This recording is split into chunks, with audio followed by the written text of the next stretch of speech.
What up, fam? I am Maxception, and it's time to get to a game that I am so excited for. If you do not know, I only played the Stanley Parable once on this channel, and it was incredibly deserving of more because that is one of my favorite games of all time. And the Beginner's Guide, the one we have right in front of us right now, is made by the same studio, and I am so excited because, again, to make this absolutely clear, the Stanley Parable was murdered. Fluff Gertart. Oh, fuck, I'm so excited. I hope it's narrated as well. Please make sure audio's on. Okay. Done. Succeeding already. I click, and I wasad. Fantastic. Hi there. Thank you very much for playing The Beginner's Guide. My name is Davey Reedon. I wrote The Stanley Parable, and while that game tells a pretty absurd story, today I'm going to tell you about a series of events that happened between 2008 and 2011. We're going to look at the games made by a friend of mine named Coda. Now, these games mean a lot to me. I met Coda in early 2009 at a time when I was really struggling with some personal stuff, and his work pointed me in a very powerful direction. I found it to be a good reference point for the kinds of creative works that I wanted to make. So just to start you off, this is, I think, the first game he ever made. It's a level for Counter-Strike. It you is! can walk around here, by the way. Deuced! And mostly it's just Coda learning the basics of building a 3D environment. But what I like is that even though he starts from the simple aesthetic of a desert town, he then scatters these colorful abstract blobs and impossible floating crates around the level. And of course, it destroys the illusion that this actually is a desert town, and instead this level becomes a kind of calling card from its creator. It's like a reminder that this video game was constructed by a real person. And it kind of makes you wonder, what was going through his head as he was building this? This is what I like about all of Coda's games. I mean, not that they're all fascinating as games, but that they are all going to give us access to their creator. I want us to see past the games themselves. I want to get to know who this human being really is. And that's exactly what we're going to do here. So, it's 2008, Coda starts making these games, and he never releases any of them. He doesn't put them onto the internet, he just makes them and then immediately abandons them, and they sit on his computer forever. And I think he really understood this image of himself as a recluse. At one point, he jokingly renamed his computer's recycling bin to Important Games Folder. So, you know, this was just how he worked. He tended to crank them out one after the other without I love cranking it out one after the other. To understand what he had just made, until suddenly one day, he just stopped. In 2011, that was it. He made his last game, and then he hasn't made another one since. And that's why I've taken this opportunity to gather all of his work together, is because I find his games powerful and interesting, and I'd like this collection to reach him, to maybe encourage him to start creating again. And come on, Coda! Like you who play this also man up, son. Work interesting, then I'm sure it'll just send that much stronger of a message of encouragement to Coda. So thanks for joining me on this. If you have a particular interpretation that I haven't mentioned here, or if you just need to get in touch, you can email me at daveyWREDEN@gmail.com. Oh, I will. Okay, that's about it. Because I love you, motherfucker. Let's take a look at Coda's first proper game. As each game is loading, I'll show you the date that it was completed. This first one was made in November 2008. Okay. This video is almost definitely going to be completely unedited. Oh shit, yes. White room, fam. This is where I belong. Except for there doesn't look like there to be enough padding to be a room that I belong in. Alright, fam, so let me take a moment real quick. I do know a little bit, just a little bit, about the creator of the Stanley Parable, and obviously this game as well. I read a little bit up on him and his struggles. I don't remember with complete clarity everything that he was going through, but it appeared, and from what I can remember from it, he kind of struggled from the success of the Stanley Parable, and kind of he's gone through some emotional stuff that I can relate to in terms of just not being able to completely understand life and all that shit. if you want to talk about that, we'll get to it some other time. But so I have I don't think that the correct term is kindred, but I have a sort of connection, at least that I believe, with the creator of these games. That I really enjoy people who I can connect to on that level. And he seems to be one of them. We've never met, we've never talked before, but by the way he speaks and presents himself and presents the things that he does in this world, it's very powerful, very important shit in my eyes. So, no, I do not have shit in my eyes. But let's go ahead and go through the whole, fam. I'm so excited. Warning. Whisper machine active. Shift destruction. All right. This game is called Escape from Whisper, and it's one of the more generic games you'll see from Coda. Okay. That's not the way to go. Oh, fam, this is awesome. Down, down, down in the ring of fire.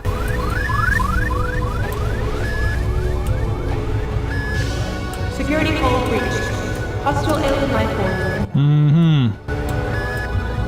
Well, can't fit through that hole. Kinda looks like this game was abandoned mid-development. A little bit, yeah. You have this gun, which you'd think would indicate that there are supposed to be monsters or enemies somewhere, but then clearly there are no enemies anywhere. That's clear. You can't even reload the gun when you run out of bullets. Yep. But ultimately we don't really know. Maybe Coda thought that actually it was complete the way that it is. And I think that we should talk about his games for what they are, All right. rather than for what they're not. We can do that. Enemy force neutralized. Begin ship evacuation. Oh, there we are. Yeah, Mac, getting alien. What? I love how you can see the bottom of the universe from this room. That is really cool, actually. Oh, that's just fucking pretty, too. Way to go, Coda. You're the man. I love how it's lit at the bottom, too. It's very spacey. Very delightful. I'm not going to be too funny in this video if I'm ever funny at all. Apparently the space station has a labyrinth on it. It does. Sure, I don't know. There's really no reason for it that I've ever been able to discern, so in the interest of time, I'm just gonna skip you on past it. Oh, thank you. But anyway, though, I was saying some words and I forget what they were. This is the part that's interesting. The game has this narrative about the Whisper machine and how it has to be turned off, and then you get to the engine room. God, this makes me want to... Hey, look! Hey, you there, in the engine room. You could save us all. That beam is powering the Whisper machine. We could disrupt it by introducing a great enough heat signature. If your body could stop the beam. It's so much to ask, but for all of our Oh, we're lives, gonna die? would you do it? Sure! Would you give yourself? Absolutely. Disembodied voice. Let's go! Wee! Death time! Later, fam! Let me pause here for a second. Alright. What you just experienced, stepping into the beam and then dying, is probably what Coda had initially intended when he was developing this level. Okay. But when he first compiles and plays it, something goes wrong. There's a bug somewhere. And this is what happens instead. Oh, now we get to get the... What the fuck? That is so cool. I got the Shiverly-Wiverly's fam. Hey, look. There was The beam causes you to start floating. And this is an important moment for him. Because yes, this is technically a glitch, but Coda identifies something human about it. Like how small it makes you feel in the face of this larger chaotic system. Or this floating could be the afterlife, a peaceful place, juxtaposed against all of the hysteria that you've just had to traverse. I don't even know. I have no idea what he was thinking, but what's clear is that after making this, something lodges itself in his brain. He wants to do more of these really weird and experimental designs. Cool, because that's kind of shit I'm into. This, and moves on to a stream of tiny little games that go in all sorts of directions. Fantastic, let's play him. Let's go ahead and take a look at the first game he made after leaving this one behind. Coda better not have killed himself, fam, because he keeps talking about how maybe don't encourage Coda to keep making games. But this seems like Coda was going in a very dark direction. The past was behind her. That is so cool! I can't move. Yep. In this game, you can only walk backwards. That is so cool! Oh, man! Coda's a fucking badass, or was, I don't know.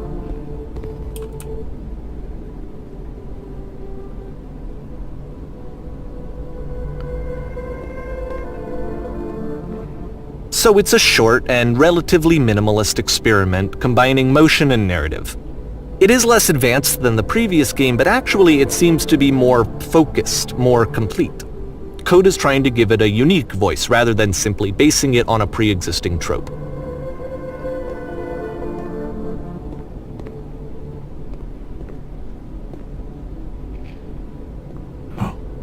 When she stops and looks, it becomes clearer. What becomes clearer? Fuck, I want to move forward. This is really annoying, but still super cool.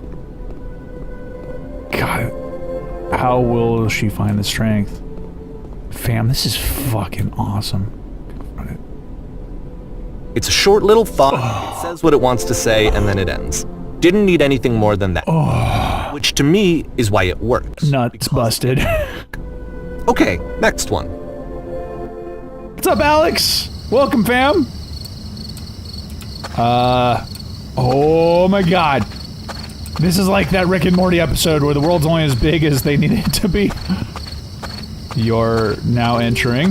What am I entering? Next sign, please. Fam, this is so fucking cool. And that's it. Okay, the meaning of this game won't be clear just yet. Please be patient with me for a few more games, and I promise you'll see what makes it interesting. Okay. What's up, Daylight? Glad to hear. Oftentimes, Nonsense. Coda would put bizarre titles like this one at the start of his games. Dude, this Coda guy speaks to my soul. I wish I'd known him at the time that he was making these early games. He would really only talk to me about his work as he was making it. Once he stopped work on a game, like, that was it. It was dead to him. And I don't agree with that at all, but what are you gonna do? Oh, it's not whether or not you agree with it, bro. It's how he feels, and you need to accept that, man. This Coda guy is fucking God to me. Once you've been slowed to an absolute crawl, the door at the top of the stairs opens. So This feels like a dream. Coda's not showing these games to anyone, why bother opening the door at all? Well, to show you, I'm modifying the game here so that when you press enter, it'll bring you back up to full speed so you can enter the door for yourself. Oh, wow, dick move, bro. Way to just totally circumvent what Coda wanted for us.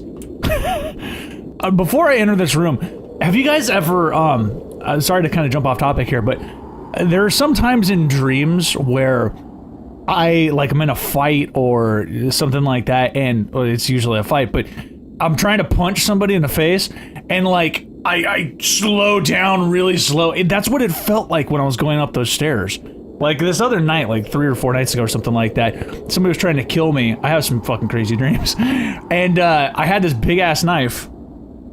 Kind of a little bit like this one. You all remember Sanity Knife. And so I brought it up behind him. I was trying to stab him, but I was like only like tickling with it because I couldn't kill him. It was really fucking weird. I'm sure I could analyze that. But anyway, let's go through a door. You are going to time to.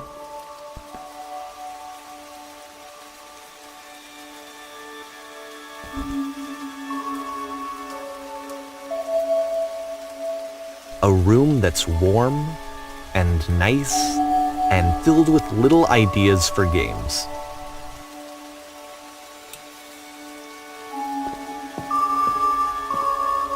Coda would often tell me that he didn't mind if people thought of him as cold or distant. He said I don't care at all, Coda. he's really a vibrant and compassionate person. You are, It takes dude. time to really see that. Yeah. It can be a very slow climb. And the right eyes. A button you press to stop the chaos. That doesn't work. Oh, that's so cool. Plays a camera filming an advertisement. Also, filming whatever you like. That's cool. Oh man, I wanted to read all those.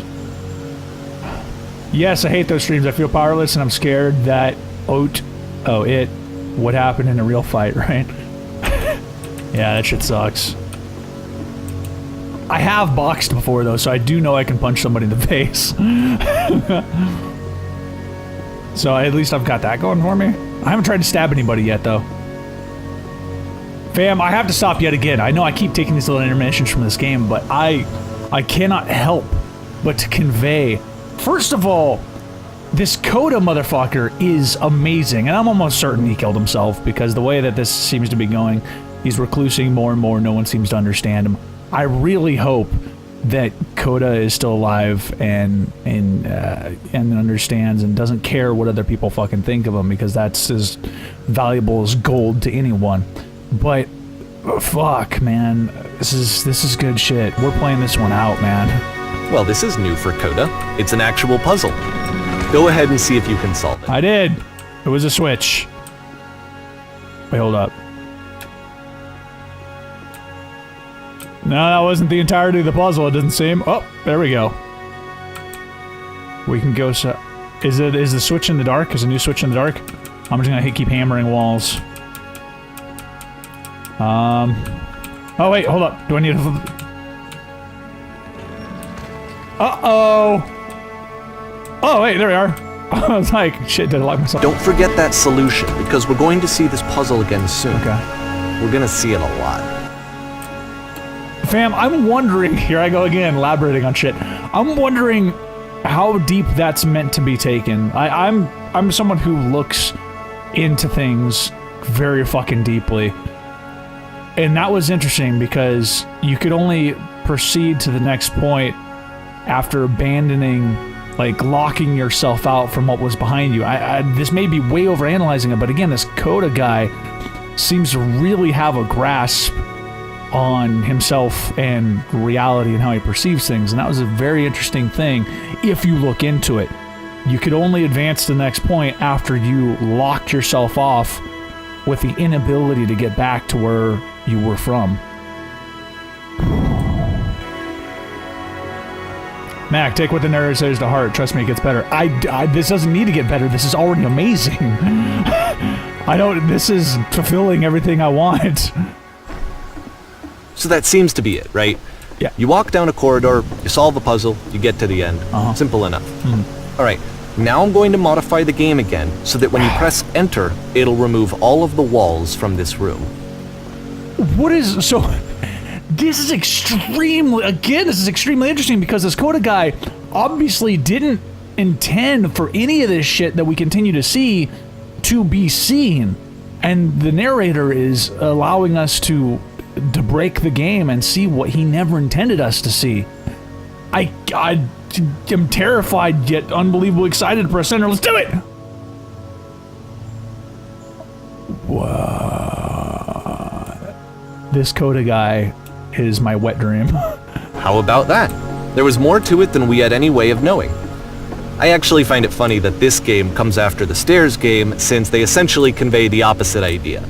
So, in the Stairs game, a dull exterior concealed a rich interior. And then, in this level, a dull interior hides this fantastic outer world. Yep.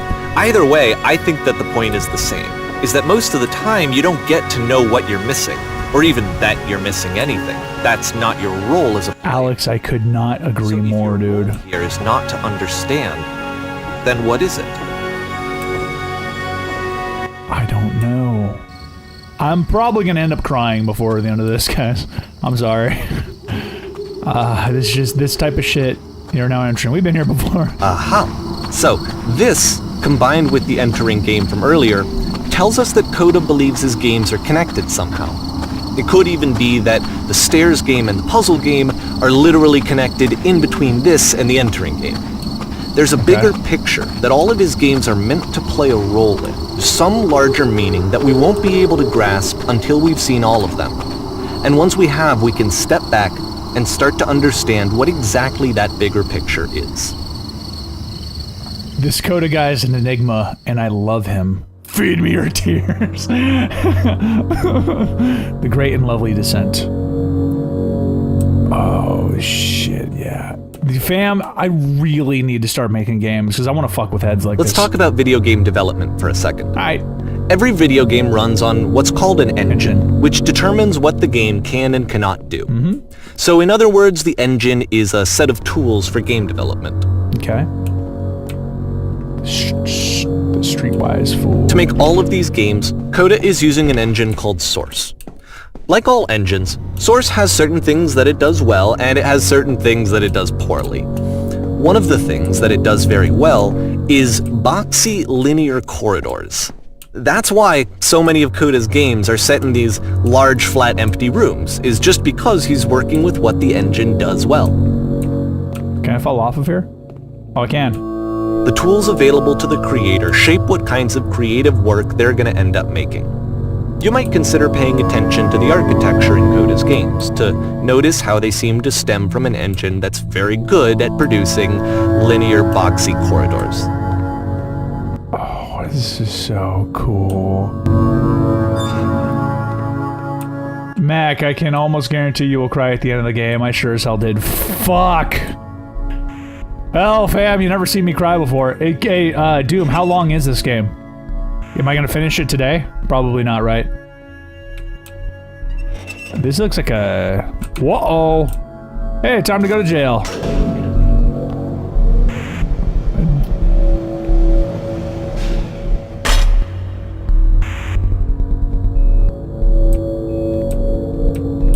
Alright, we won't be going that way, or that way. We're just gonna go to prison. This prison, Later, fam. funny enough, in Coda's original design, the doors stayed shut for a full hour before letting you go. If you don't mind, I think we're gonna skip that. Thanks, bro. You're the best. This is something that he and I used to argue about a lot. You know, whether a game ought to actually be playable, whether it means anything if no one can get through it. And Motherfucker, I would always defend that never argue with Coda! as work goes into the game, why not make it playable and accessible?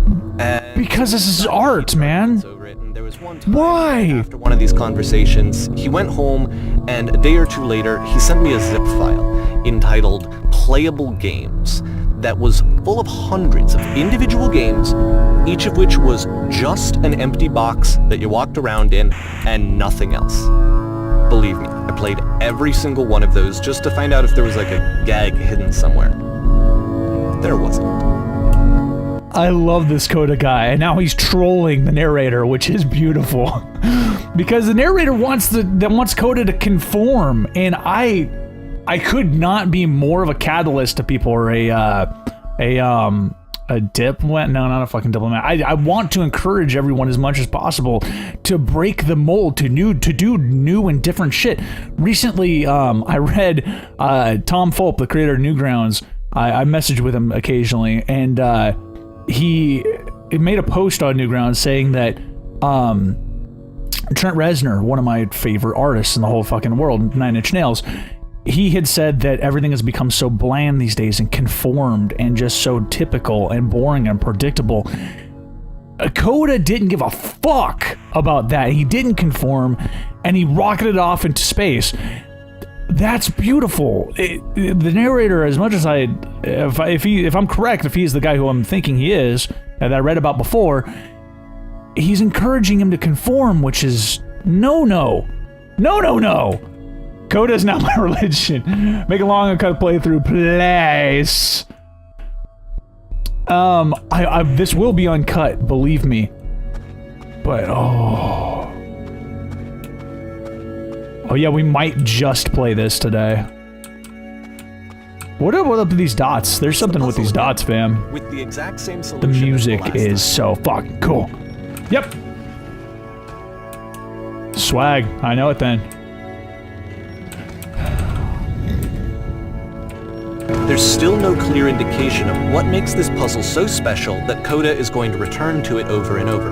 But I promise I'll share with you my interpretation very shortly. I'm extremely excited to know where his interpretation falls compared to mine, because I really want to believe that mine is kind of what Coda was aiming for. Remember what I said about having to completely ditch what was behind you? Hi, people! Listen. Here, Coda begins using a kind of dialogue system that he fashioned out of the engine's chat capabilities. Use the 1, 2, 3 buttons on your keyboard to respond. Okay. You there, did you come from up above? What was up there? Yes, there was a world stamped with whiteness. Yes, there was an enormous prison I spent hours in. I didn't spend hours in it, so that's not true. Yes, there were these floating colored blocks. Oh, that was after the World of White. So I'm extremely interested to see if this is something based on, like, what you remember about where you were. If you remember being in prison, okay, again, so I'm gonna elaborate on this shit. I'm gonna be amazed if anybody actually watches the entirety of this video, because it's gonna be a lot of breaking this down, because I'm just into that kind of shit. This is really key. This is extremely interesting because as you go through life, what you spend your time remembering and focusing on constructs how you see the world and constructs who you are. And this is, so do you remember the hours spent in prison? Do you focus on that? Do you spend all that time? Do you remember the people who held you back, the times that you didn't get what you want, when you felt confined, when you didn't go where you wanted to go or do what you wanted to do, or you couldn't be who you wanted to be? The floating blocks, I'm not sure what that represents. This is going to be a bit of a stretch, but as we're falling, we could have landed on any one of the floating blocks, and I didn't. I fell right through them all on purpose. But any part of any point you can land in life when you're falling, I don't know. Again, that's kind of a stretch. But the World Stamp of Whiteness is the one I'm going to select because of what that inspired to me. That inspired a big open world, a big place to explore, and infinite unknowability. That's the one I'm going to pick because of how, again, that's just what came to me because of what I remembered most was that big, open, beautiful place. So, one, that's the world above. You've been there. Now, this is important. Did you have to get through a puzzle with 2 doors and switches? Yep. Yes, I did. It was literally the last thing I did before coming here. No, I don't remember having to go through any puzzle. I'd prefer not to tell you. After all, we've only just met. That was the last thing, bro. I'm cool. I'm open about it. I got nothing to hide. Again, perfect. Now, please, tell us how you solved it. Tell us the solution. Tell us how to get to the other side. I don't remember how I solved it. I'm trying to remember what I can't. I didn't solve it. Someone else let me in. Trust me, you don't want to go over there. None of these are what I would say. I don't remember how I solved it. I'm trying to remember, but I can't. I didn't solve it. Someone else let me in. Trust me, you don't want to go over there. I don't believe in any of those 3. Damn it. Why is it giving me shit I don't... I did solve it, so the top 2, the only one that I... 3. Oh no, but I do. We do. We need to get there. Do you understand? Is the most important thing in the world. We have to escape this prison. There must be an ending. I promise you there is nothing I want more. Oh, please give me a break. So, I want to talk. Please don't start talking. Okay, fantastic. Us as the person going through this right now, is this Coda telling us that he doesn't want anybody else to see what he's been through because he's shut that off? He's locked himself away from everything he's been through, and he doesn't want these 3 people to see what he's been through? I don't know. What we got here? It's a nice little swaggy little campfire. Or not campfire, fireplace.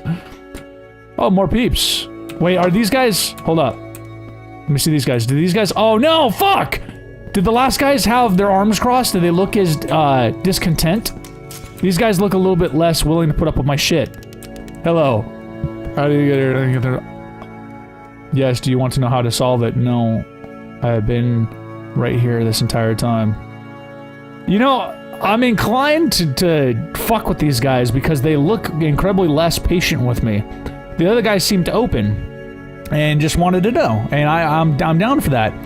But these guys look like they don't give a fuck, and they just want to know the answers. I'm not entirely sold, though. I'm still going to be a chump and just be like, yeah, you want to know how to solve it? That is an awesome theory. Thanks, man. No, we actually find the black... Wait. No, we actually find the black space between the doors to be far more interesting. Have you seen it yet? Black space between the doors. Oh, yeah. Now I know what you're talking about. Why would I care about the space between the doors? Actually, now that you mention it, I remember feeling strange as I passed through it. We'll call it a space between doors. I do remember feeling strange. Don't think too hard about it. I don't know if you know who you're talking to, bro. I think too hard about everything. So let's analyze for just a brief moment the space between those doors. And again, anybody who's watching this expecting me to just run through this shit, I apologize entirely, but there's so much to pick apart from this game. That space between the doors, you'll notice it's really foggy with darkness, and it's obviously very dark in there. and he's exiting where he's from and he's opening where he's going to, is that isolation? Is that a resemblance of isolation and seclusion and darkness? I can relate to that extremely because I do that a lot. When I progress through life, there are times where I just completely seclude and it helps me progress through life. I don't know, but I'm extremely excited to find out. You talk to us, narrator? It's been a while since we've heard from the Narratorius. And so we make one last descent down to the final floor of the level. I hope. Now, before we get there, I really hope, I'm probably going to be disappointed because not everything goes the way I want it to in life, but I really hope that we meet with these guys a third time and they look even more angry and upset that I'm not... Well, actually, I already gave them answers, so that would have been interesting, though, if they looked more and more upset that I wasn't letting them into my past. That would have been interesting. Doesn't look like it. Looks like we're done with the three dudes.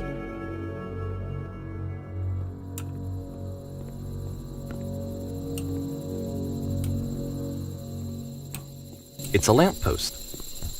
Okay, I can't tell you quite why, but for some reason Coda fixates on this lamppost. It's going to appear at the end of every single one of his games from here on out. I'll tell you what I think. I think that up to this point, you know, he's been making really strange and abstract games with no clear purpose, and maybe you can only float around in that headspace for so long. Because now he wants something to hold on to. He wants a reference point. He wants the work to be leading to something. He wants a destination, which is what this lamppost is. It's a destination. We're going to see it in the work as well. His games are just going to become a lot more cohesive, a lot more fully developed, with more of a clear idea behind them. Okay. And as we go, that idea will get clearer and clearer and clearer. From my understanding of Coda, the lamppost, in my mind, represents something in his past. I don't know if it has any accuracy to it whatsoever, and it might become more clear as time goes on, but to me, it represents... This game is connected to the internet. As you walk around, you can leave notes. Sweet.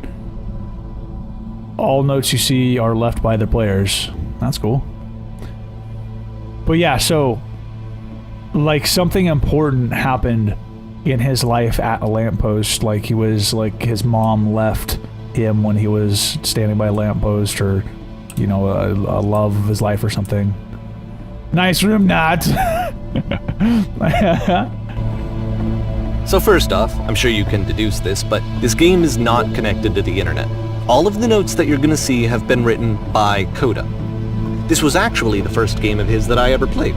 This was shortly after I met him at a weekend game jam in Sacramento, where I grew up. I saw him working on this very level, and it was just so different from anything that anyone else was doing. So right away I was like, I have to be friends with this person. In retrospect, I think I was probably a bit too pushy trying to get his attention. I was over-enthusiastic. But he was very gracious about it and very patient with me. And I cooled off eventually.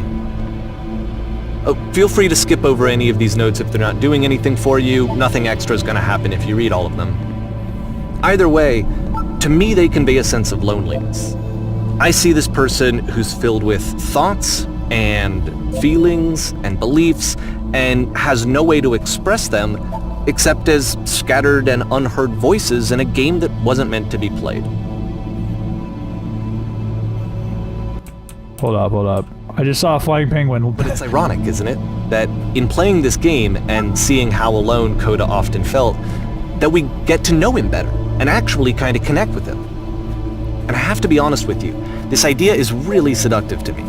That I could just play someone's game and see the voices in their head and get to know them better and have to do less of the messy in-person socializing. I could just get to know you through your work. I think this is why I always liked Coda's games so much, is because it felt like they let me have that connection. I felt as though he was inviting me personally into his world. And then I feel less lonely too.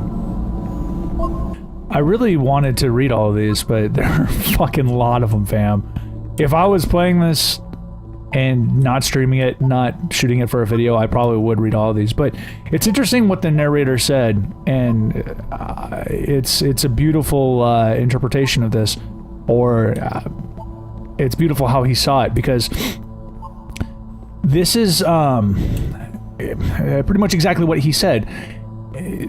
People expressing themselves indirectly. So instead of like using analogies and such, instead of me saying, hey, I'm sad, to make a game about sadness, or to draw a picture, or to make a song about sadness, to me is infinitely more impactful than me just saying I'm sad or I'm happy or anything like that. And that's exactly what he was saying that Coda is doing. Coda doesn't open up a whole lot, but when he does open up, it's through this kind of stuff that, if you pay attention to it. At the end of this level, we're going to see the puzzle again. And here, I'll tell you what I think the puzzle means. Cool. Each of these games represents an idea that was on Coda's mind at the time that he was making it. And the puzzle is a way of closing the door on a previous chapter of his life before moving on to the next one. Called it! In each of his games, after exploring a theme that, he might find difficult, Coda can then place this puzzle that he knows has a reliable solution, he understands exactly how it works, and so it gives him a simple mechanism for moving on. And because there's this dark area between the doors, a space between spaces, before you move on, you get to pause. Just for a moment, a few seconds to reflect on and let go of the events that led you here, to step back and connect the pieces together, to grasp at that elusive bigger picture. Man, this is awesome. We're 37 minutes in. Who was it that played this? Doom. Yeah, Hound Doom. Are you still here, man? How much longer is this game? Is this a... I want to play it through all the way today, but... Does it automatically save, too?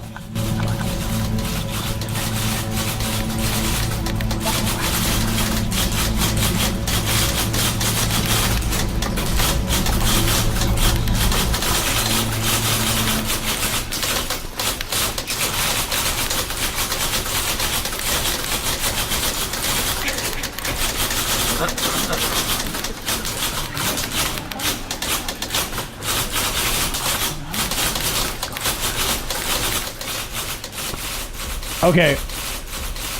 So given Porn Stars Type 2... Okay, this one is tough. It's gonna kind of just spin its own wheels for a few minutes. Hang with it. Alright, fam. So, since I think he said we'd go into 2011 or 2013 or something like that, right? I think you're right. The game definitely seems like it has to do with his life. It would appear so. But anyway, though, I think this goes on for at least another couple of years, and he mentions that there are quite a few games to go. So we're already at almost 40 minutes in this recording. I'm going to cut this one for now. It's going to be an extremely long video to begin with.